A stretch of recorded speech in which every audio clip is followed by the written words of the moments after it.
Neste vídeo vou falar sobre a questão número 1 da prova número 2. Nós estamos falando aqui sobre as cotações da Petrobras, as ações da Petrobras, sendo explicadas pela cotação do petróleo internacional, nesse caso o Brent, do dólar em relação à moeda doméstica, neste caso o real. Tá? Esse é o nosso interesse.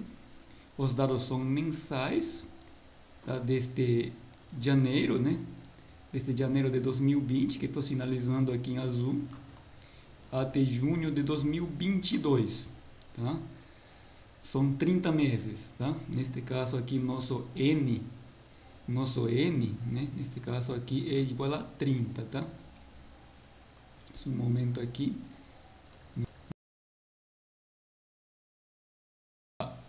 30 meses, tá? 30 meses. Tá? São dados mensais, né? E o modelo foi estimado log. Tá? Lembrando aqui que as variáveis são valores monetários, né? Tá? Nós aqui falamos de petróleo internacional Brent, falamos da taxa de câmbio e falamos das cotações da Petrobras, tá? São valores monetários. E o resultado da regressão linear múltipla está indicado aqui nesta equação, tá? Nesta equação. Então, o logaritmo natural das cotações da Petrobras vai ser igual a um beta 0 de 2,31178 mais beta 2 de 0,39471, tá? Em função da variável independente 1, que é o Brent, menos 0,4278, que está em relação à taxa de câmbio, tá? E os valores do erro padrão, que seria o desvio, estão indicados aqui também na parte de baixo de cada um dos coeficientes, tá? E cada um dos coeficientes. Lembrando que esse modelo de organização que estou mostrando aqui segue o padrão das guias de aula que eu já tinha postado no AVA, tá? Para seguir essa sequência, tá? Então o raciocínio é o mesmo, tá? A gente já resolveu uma questão similar em sala de aula, seguindo esse mesmo padrão de organização da questão, tá? Então, inicialmente a questão nos pede o seguinte: verificar, né? Vou colocar aqui item 1, estou sinalizando em vermelho. Nos pede verificar a significância estatística dos parâmetros, tá? Significância estatística dos parâmetros, o grau de explicação das variáveis independentes, tá? Então, quando a gente fala da estatística dos parâmetros, nós estamos interessados inicialmente em saber qual que é o valor T de cada um dos coeficientes. Consequentemente, também saber a significância global do modelo por meio do teste F. E por último, para ver o grau de explicação das variáveis independentes, nós temos que calcular o R quadrado, tá? O coeficiente de determinação. Vou mexer aqui um pouco mais para baixo, aqui as outras questões, para ter um espaço aqui maior para ir desenvolvendo o primeiro item da questão, tá? Então, aqui nos pede verificar a significância estatística dos parâmetros. Então, nós vamos calcular aqui cada um dos valores T de cada um dos coeficientes, tá? Então, só um momento aqui, vou ver se me sigue aqui, tá? Estou conseguindo escrever aqui com esta caneta. Só um momentinho, gente.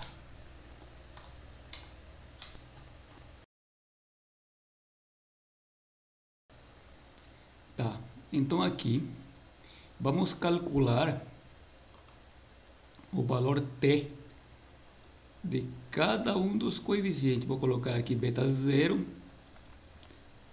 que vai ser igual a 0,23 desculpa, 0,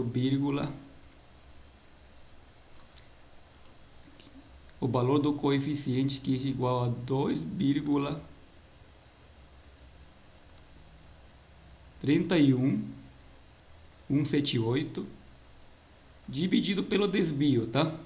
Aqui nesta parte da fórmula é raiz quadrada da variância, e raiz quadrada da variância já é o desvio, por isso aqui eu coloco direto, tá? 0,49017.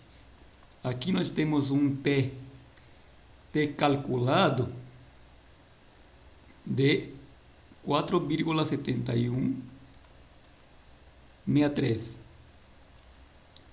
O t calculado de beta 1 vai ser igual a 0,39971 dividido pelo valor do desvio, 0,04095, tá? Este vai ser igual a 9,6399. E o t calculado do beta 2, tá, vai ser igual a menos 0,42788 dividido por 0,15135. Este vai ser igual, só um momentinho, eu quero ver se está pegando aqui a gravação. Sim, está pegando a gravação, tá? Este vai ser igual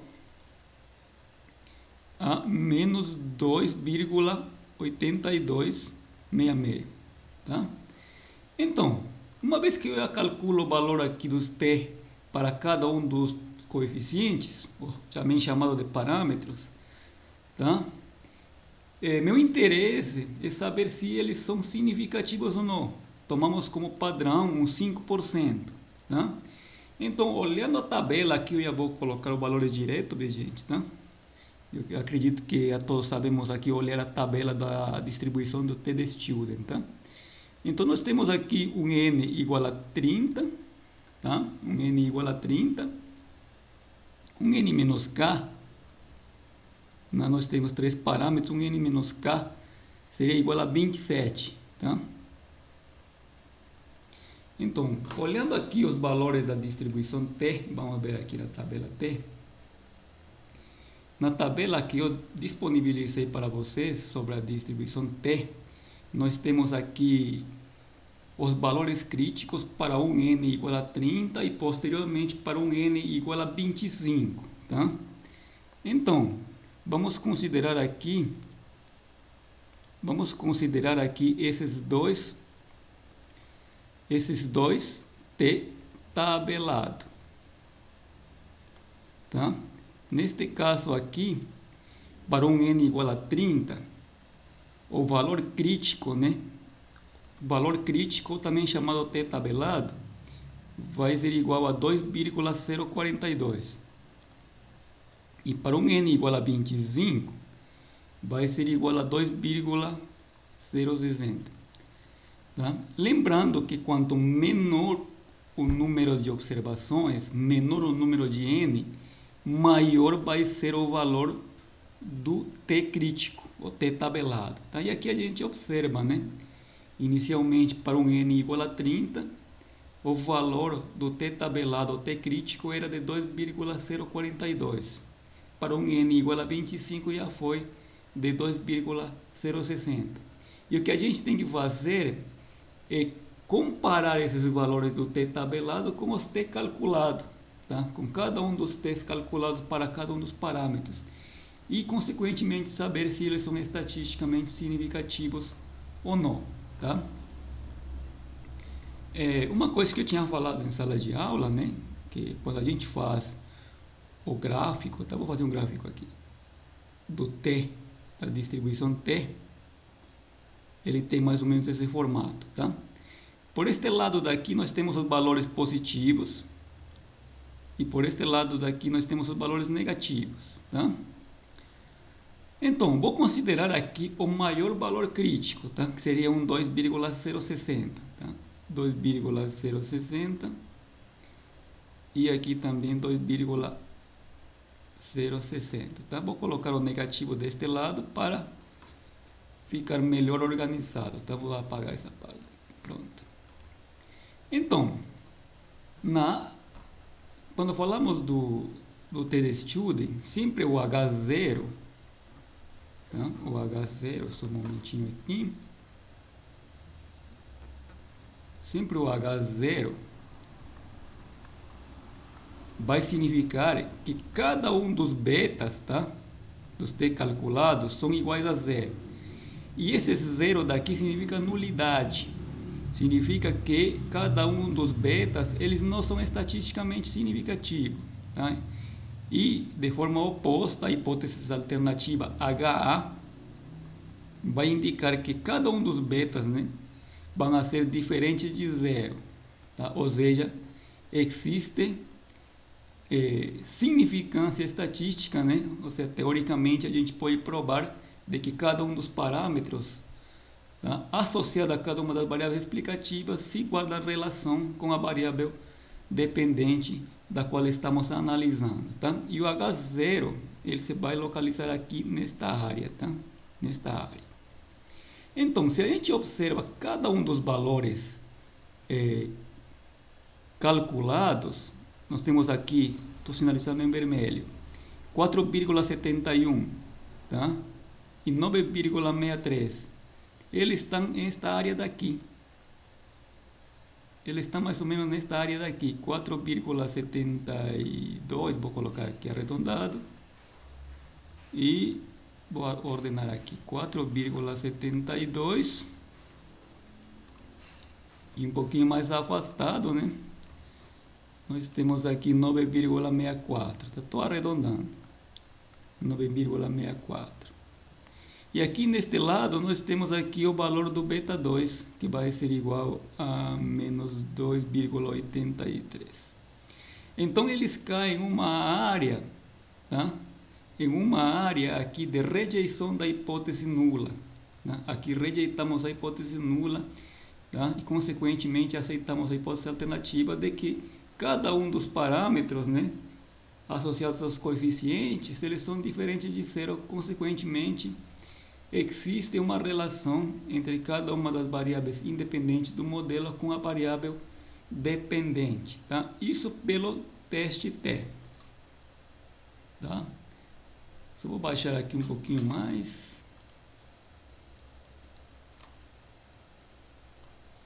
Tenho mais espaço aqui para falarmos do teste F. Adicionalmente, o que podemos fazer aqui é calcularmos o teste F, tá? Pessoal, eu vou falando aqui o que tem que ser incorporado, né, na explicação, tá? Pelo teste T, todos os parâmetros são significativos, consequentemente, existe sim uma relação que nos ajuda a sustentar a nossa hipótese de que o preço do petróleo internacional e a taxa de câmbio sim são estatisticamente significativos, relevantes para explicar a variação da cotação dos preços da Petrobras, tá? Então, vou colocar aqui teste F. Pelo teste F, o que nós precisamos aqui são as informações da soma dos quadrados da regressão dividido pelo K parâmetros menos 1 sobre a soma dos quadrados dos resíduos sobre N menos K, tá? Vou organizar aqui. Colocar aqui embaixo. Teste F, tá? Então, aqui dentro do material, né, nós já temos aqui informações aqui eu já coloquei, né, dentro do material, informação para a autocorrelação valor F e o cálculo do R quadrado, tá? A soma dos quadrados da regressão está aqui, tá? 0,93379. A soma dos quadrados dos resíduos, esse daqui que estou sinalizando em vermelho aqui, tá? Vai ser igual a 0,22348, tá? Essas são as informações que a gente precisa para calcularmos o valor do teste F. Posteriormente também precisamos dos parâmetros, mas a gente já sabe, né, que temos aqui 3 parâmetros e um n igual a 30, tá? 30 observações. Então aqui, dando continuidade, o valor do teste F vai ser igual, vou colocando aqui os valores, 0,93379 dividido por k parâmetros menos 1, 3 menos 1, dividido, e daqui tudo, né, pela soma dos quadrados dos resíduos, que é igual a 0,22, 348, dividido por n menos k, 30 igual a subtraído, 30 subtraído 3, tá? 30 subtraído 3. Aqui o valor do teste F deu igual a 56.408. Tá?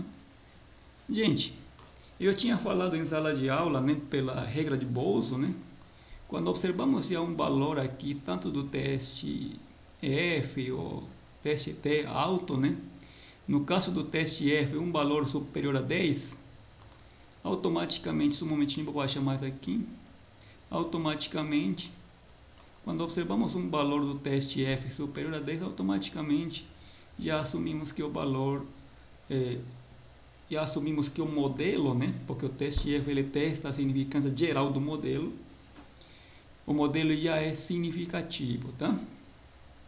Complementando aqui, tá, o F crítico, né, na tabela do teste F, vou colocar aqui tabela. Na tabela do teste F, tá, eu estou colocando aqui os valores já direto, veja, sem mostrar aqui a tabela, tá? Porque essa parte daí é um tema que a gente falou ampliamente em sala de aula, e eu acredito que a gente já sabe olhar a tabela, tá? Então, os graus de liberdade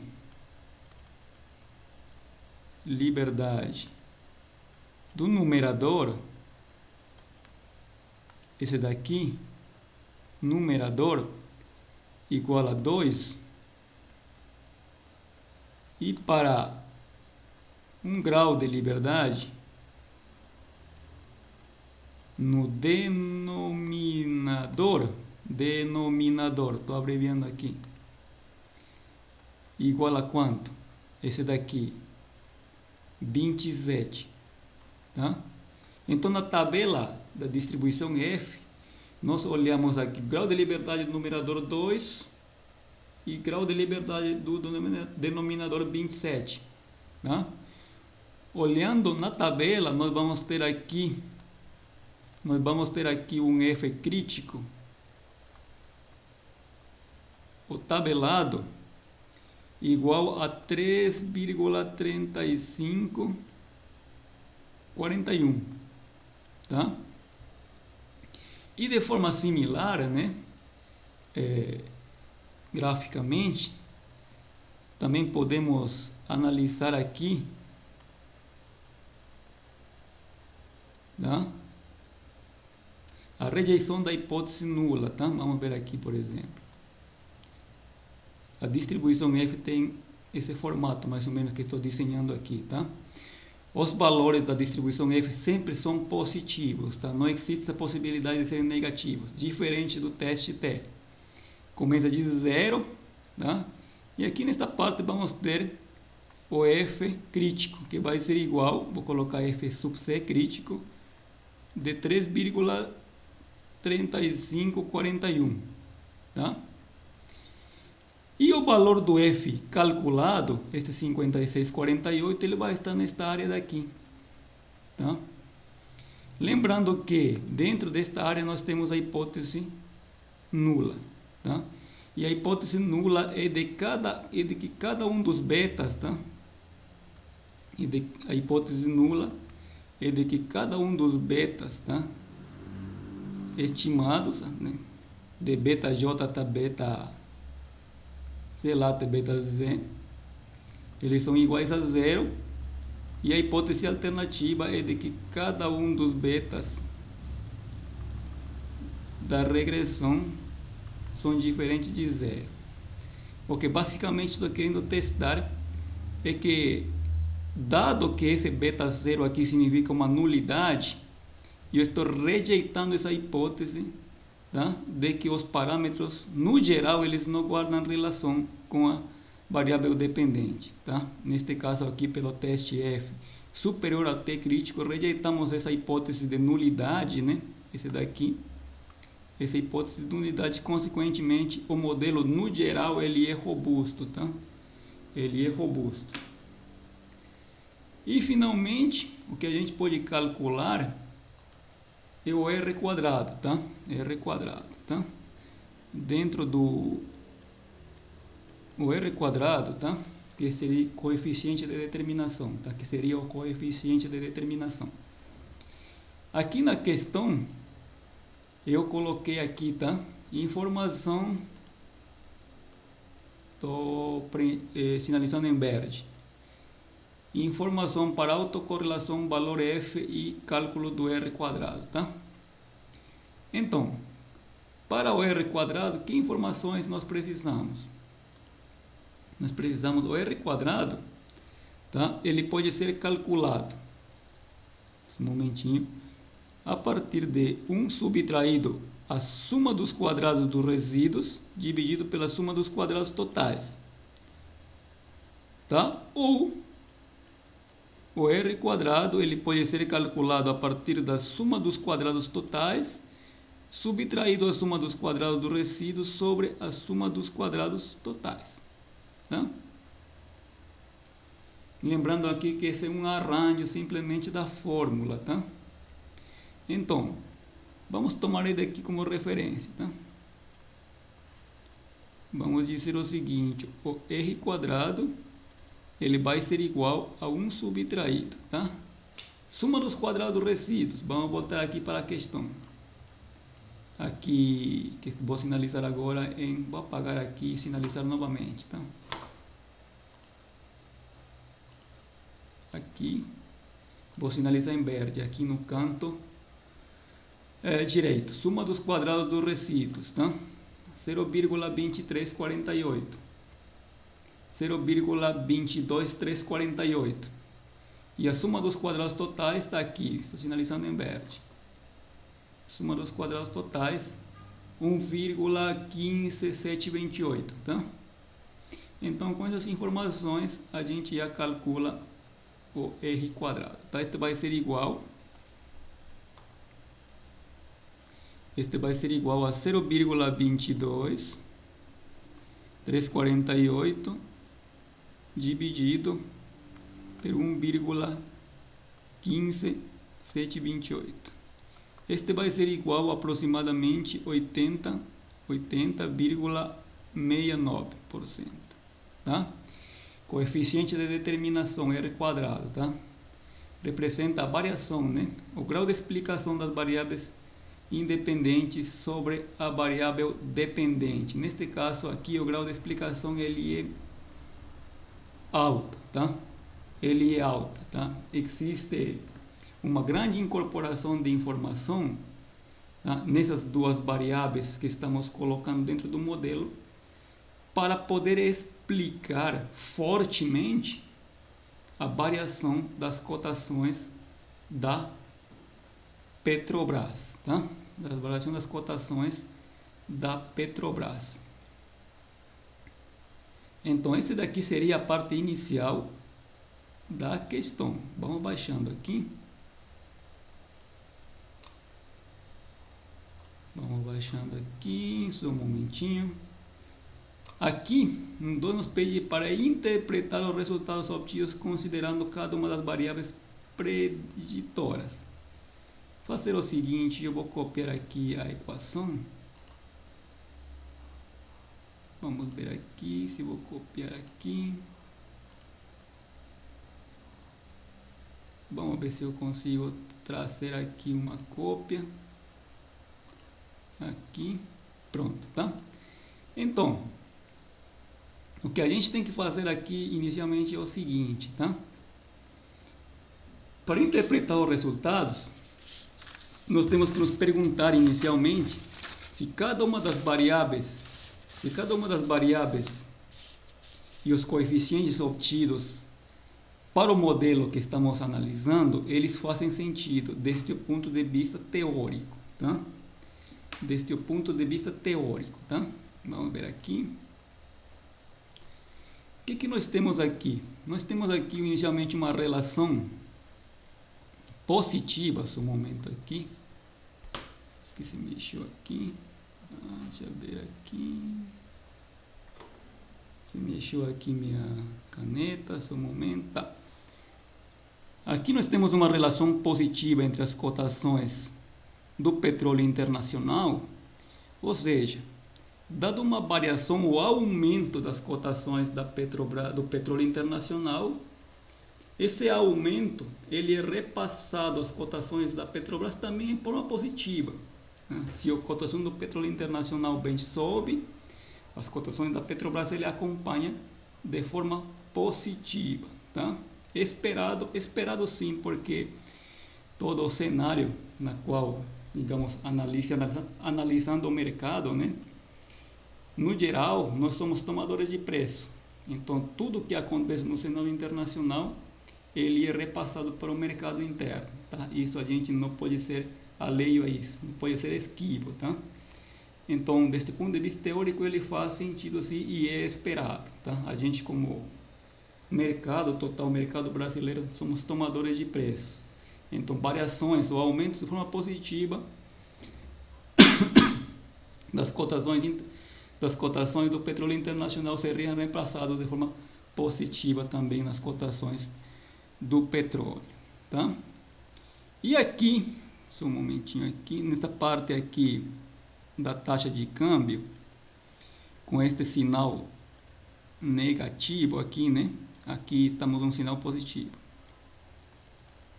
Ele é esperado? Sim, também ele é esperado da cotação, né, da taxa de câmbio, tá? Porque dado um aumento da taxa de câmbio, significa o quê? Quando aumenta a taxa de câmbio, se está aumentando o preço, né, da moeda estrangeira em relação à moeda doméstica, tá? O que significa uma escassez de dólar dentro do mercado. E essa escassez de dólar dentro do mercado significa a saída, né, de investimento no mercado interno. E essa saída de investimento do mercado interno esfria, né, esfria o ambiente de negócios. Consequentemente, as cotações da Petrobras eles vão tender a diminuir. Tudo bem? Estou explicando aqui se os sinais eles são esperados, tá? Sim, eles são esperados, tanto para a variável x1 e quanto para a variável x2, tá? Se a gente quiser interpretar aqui o efeito de cada uma das variáveis, né? Lembrando que aqui todos são valores monetários, tá? Petrobras, Brent e taxa de câmbio. Mas aqui uma coisa que a gente tem que lembrar, tá? Só um momento. Uma coisa que a gente tem que lembrar, que o modelo estimado, só um momento aqui, o modelo estimado, ele é um log, tá? Que quer dizer o seguinte, tá? Que a variação percentual em y vai ser interpretado também de uma forma percentual na variação de x, tá? Se a gente for considerar a variação unitária de uma unidade percentual, tá? Uma unidade percentual, qual que vai ser o efeito esperado, tá? Vamos um momentinho aqui. O efeito esperado nas cotações da Petrobras. Vamos colocar aqui Brent, tá? Vamos colocar aqui a variação unitária, tá? De 1%, tá? Dado o aumento de 1% na cotação do petróleo internacional, as ações da PTR4 aumentariam em 3,95%. Estou arredondando aqui, tá? Esse daqui, bem, temos percentuais, tá? Uma unidade, tá? Percentual, tá? Uma unidade percentual. Mantido os demais fatores constantes, considerando uma situação ceteris paribus. No caso da taxa de câmbio, eu vou colocar aqui taxa de câmbio, dólar, real brasileiro.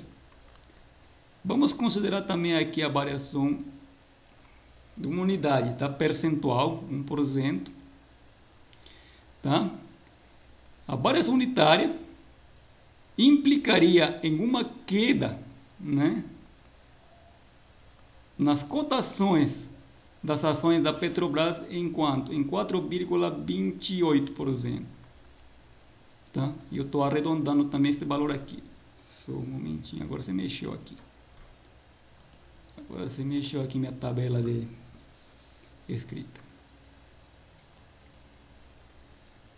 4,72, 4,28, tá? Em termos percentuais, tá? Esse seria o efeito, tá? Gente, uma coisa que a gente tem que levar em consideração inicialmente é se cada um dos sinais associado aos coeficientes ele faz ou não sentido deste ponto de vista teórico, tá? E como eu tinha explicado aqui, tá? Os dois coeficientes, se eles são estatisticamente são esperados, tá? Estatisticamente significativos também, como a gente já falou inicialmente no item 1, tá? Mas desde o ponto de vista teórico eles sim são esperados, tá? Aumenta as cotações do petróleo internacional, aumenta também as cotações do preço do petróleo da Petrobras, tá? Lembrando que a gente é tomador de preço e tudo que acontece dentro do cenário internacional também interfere dentro do mercado interno. E a gente observa que o efeito é um pouco maior, né? De 1% internacional, umas 3 vezes no petróleo da Petrobras. 1% na taxa de câmbio, umas 4 vezes diminuiria a cotação em termos percentuais a Petrobras, as cotações da Petrobras, tá? Vamos seguindo aqui. Aqui nos pede para verificar a presença de heterocelasticidade e autocorrelação e indicar o tipo de autocorrelação que poderia apresentar o modelo, tá? Vamos baixando aqui. Gente, para a heterocelasticidade, eu coloquei aqui um item específico, tá? Vou sinalizar aqui em vermelho. Aqui, informação para a heterocelasticidade. Que informações eu preciso para a heterocelasticidade? Aqui eu já coloquei os valores diretos, finais, tá? A soma dos quadrados da regressão auxiliar.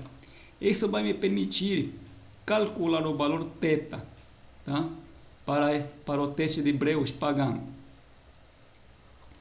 Então aqui, vamos colocar aqui heterocelasticidade, teste de Breusch-Pagan, tá? Aquilo que eu preciso é da soma dos quadrados da regressão auxiliar. Aqui eu tenho a seguinte informação. Esse daqui vai ser igual a 0,229126, tá? Só ressaltando uma coisa, gente. Em sala de aula, eu mostrei para vocês todos os passos que a gente deve seguir para obter a soma dos quadrados da regressão auxiliar, tá? Para facilitar todo esse processo que eu sei que é trabalhoso, no dia da prova eu já coloquei os valores aqui diretos, tá? O valor nesse caso aqui da soma dos quadrados da regressão auxiliar já direto, tá? Com esta informação, um momento aqui. Com esta informação eu calculo meu valor θ, tá? o valor θ, que vai ser igual a 1 meio multiplicado a soma dos quadrados da regressão. Este vai ser igual a 1 meio de 1 meio multiplicado por 0,229126. Este vai ser igual a 0,114563. Tá? E esse valor do θ eu vou confrontar com o estatístico do Q quadrado, tá? Que utiliza o teste de Beus-Pagán para poder saber se o modelo ele é homocedástico ou o modelo ele é heterocedástico, tá? Então, na tabela do Q quadrado, aqui estou tentando escrever aqui, na tabela do Q quadrado, tabelado, a 5%, eu tenho aqui um crítico, né, de 5,991, tá? Considerando K-1, tá? Os graus de liberdade vão ser igual a 2, tá? Grau de liberdade igual a 2, a 5% de significância, tá? Nós temos aqui um Q quadrado de 5,991, tá? E o Q quadrado também ele tem um formato similar à distribuição, né? Ele tem um formato similar ao teste F, tá? Desta forma assim mais ou menos, tá? Ele começa também de 0, tá? E são valores positivos. Vamos considerar neste caso aqui o Q quadrado tabelado, que vai ser igual a 5,991, tá? E aqui nesta área de H0, nós temos aqui a hipótese, nesta área aqui, o H0 da hipótese nula vai ser igual a homocedasticidade, tá? H0, ele é homocedasticidade. E a gente observa que esse valor do θ, ele está nesta área daqui, né? Ele é inferior a esse Q quadrado tabelado. Quando ele cai dentro da área do H0, a gente não rejeita a hipótese nula, e a hipótese nula é homocedasticidade. Consequentemente, a gente conclui que o modelo ele não apresenta problema de heterocedasticidade, tá? Então, o modelo ele é homocedástico, tá? Só vou baixar essa parte daqui. Sobre a autocorrelação, tá? Que informações que a gente precisa para autocorrelação? Aqui falamos sobre heterocedasticidade, tudo isso daqui. Agora vamos falar sobre autocorrelação, tá? Só um momento aqui. Autocorrelação. Vamos falar especificamente do teste que a gente viu em sala de aula, do teste de Derby-Watson, tá? O DF, ou também chamado de DF, tá?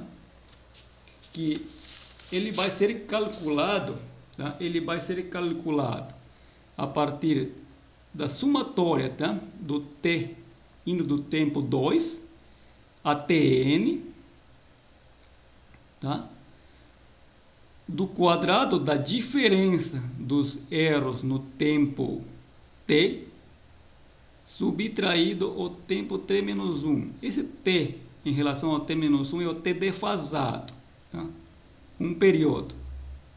A gente falou ampliamente sobre essa parte aqui em sala de aula, viu, gente, tá? É a subtração, tá? Do tempo de hoje em relação ao tempo anterior, tá? Tempo de hoje em relação ao tempo anterior, tá? É como se eu dissesse, eu vou subtrair o erro do mês de fevereiro em relação ao mês de janeiro, tá? Eu mostrei isso daqui dentro de sala de aula, como que a gente calcula esses valores, tá? aqui na prova, para facilitar todo esse trabalho, né? Como a gente já sabe como a gente calcula, para facilitar esse trabalho, eu já coloquei os valores já calculados, está dentro da prova. E aqui no denominador nós temos aqui a somatória dos erros ao quadrado, tá? Erros estimados, tá? Então, considerando as informações que eu já passei aqui dentro da prova, só estou voltando aqui nesta parte, eu vou apagar aqui tudo o que eu escrevi para sinalizar as informações da autocorrelação, tá? Para autocorrelação, eu preciso das informações da soma dos quadrados dos resíduos, esse daqui, soma dos quadrados dos resíduos, e também preciso da soma dos quadrados dos resíduos desfasado um período, esse daqui, tá? São esses dois valores que o teste do Derby-Watson ele utiliza para calcular o teste do autor. Posteriormente, né, mediante um critério que ele utiliza, poderemos saber se o modelo ele apresenta autocorrelação ou não, tá? Então, aqui, vamos ver aqui, o valor do numerador vai ser igual a 0, troquei aqui da cor, 27753 dividido por 0,22348. Este vai ser igual a 1,241856 aproximadamente. Vou ver se está aqui pegando isso. Aqui o programa ele está pegando aqui essa parte aqui da lozinha aqui virtual, essa lozinha virtual que eu criei aqui. Tá? Então esse daqui vai ser o valor do estatístico de Derby-Watson, tá? Esse daqui é o valor do estatístico do Derby-Watson. Na tabela, vamos ver aqui. Na tabela, só um momentinho aqui, gente. Estou mexendo aqui na minha tabela descrita. Na tabela do Derby-Watson,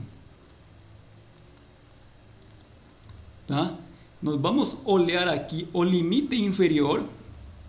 Vamos considerar K-1, tá? O critério de graus de liberdade para sabermos qual que é, tá?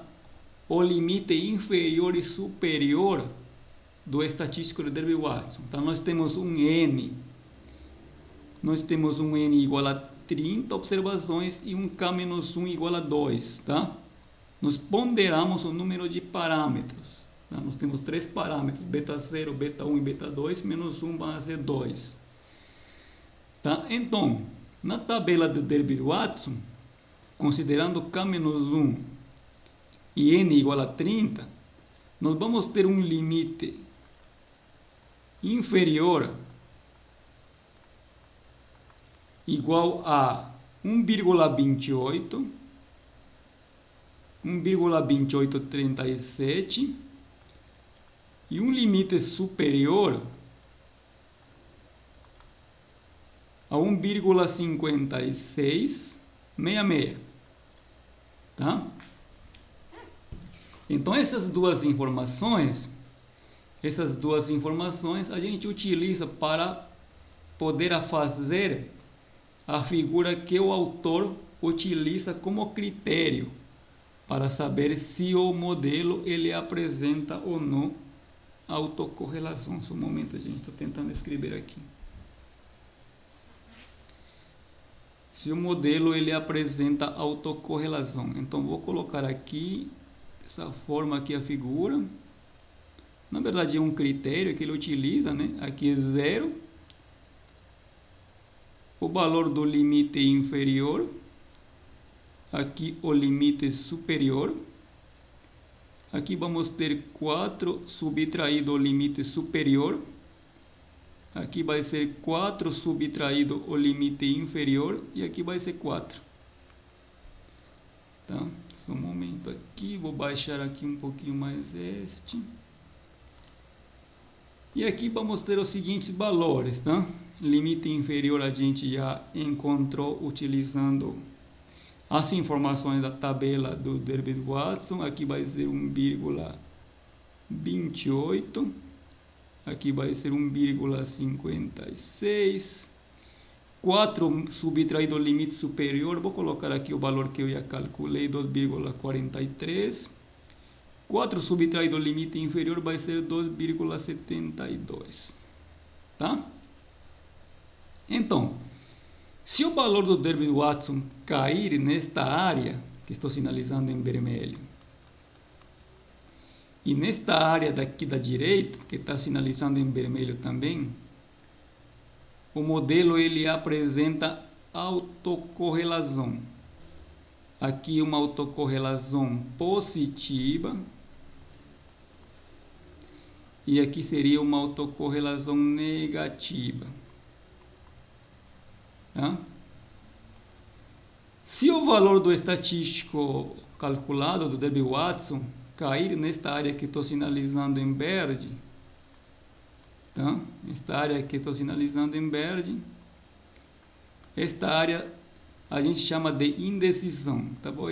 Vou escrever aqui, indecisão. Ou seja, a gente não pode concluir nada, tá? A gente não pode dizer ou afirmar nada, a gente fica na indecisão, tá? Não podemos afirmar nada se o modelo ele apresenta ou não problema de autocorrelação. E se o estatístico cair nesta área azul, tá? O modelo ele apresenta ausência, tá? Ausência de autocorrelação. Autocorrelação, tá? Então, vamos ver aqui o valor que a gente encontrou. Este de 1,24, que estou sinalizando em vermelho na parte superior, ele cai justamente nesta área daqui, né? Portanto, tá nesta área aqui. O modelo ele apresenta autocorrelação positiva, tá? Autocorrelação positiva, tá? E esse problema aí tem que ser corrigido, tá? Quando vocês têm a oportunidade de dar continuidade aos seus estudos, né? Existem modelos pouco complexos, tá? Um pouco complexos que se utiliza para a gente calcular ou corrigir os modelos que apresentam problema de heterossedasticidade. Então, se vocês quando têm a oportunidade de fazer um estudo mais à frente, pós-graduação, ou quando fizerem seus TCCs, tá? Vocês podem pedir a contribuição do docente, tá? Do docente da área, né? Que possa ajudar no sentido de fazer a correção desses problemas, tá? O que a gente faz basicamente é utilizar programas estatísticos para fazer essa correção, tá? Vamos ver aqui. Então, a conclusão final do estudo, que seria aqui a conclusão final do estudo? Eu vou escrever aqui o modelo. Vamos ver aqui se eu aumento o tamanho da letra. Tá, o modelo ele é robusto, né? O modelo ele é robusto, as estatísticas são significativas. As estatísticas são significativas, né?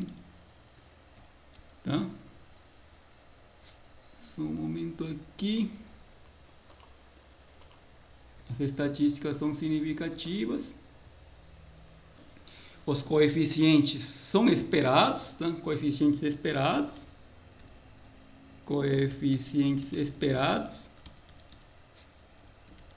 Desde o ponto de vista teórico. Deste ponto de vista teórico, né, eles estão de acordo com a literatura. O modelo ele apresenta ausência de heterossedasticidade, então isso daí é um ponto a favor. O modelo ele apresenta ausência aqui tem acento, viu, gente? A ausência desse computador está aqui, ele está programado em espanhol, tá? Isso me faz difícil aqui fazer essa correção dentro desta lousinha virtual, tá? Ausência de heterocedasticidade e apresenta problema de autocorrelação, tá? O qual deve ser corrigido, tá? Apresenta ausência de heterocedasticidade e problemas de autocorrelação. Isso deve ser corrigido, tá? Esse problema de autocorrelação, para poder suprir quaisquer críticas que possa apresentar um modelo, tá? Aqui é a ausência, tem um acento, autocorrelação, tá? Beleza, gente? Isso seria eu aqui fiz uma explanação ampla, tá? Sobre a questão número 1.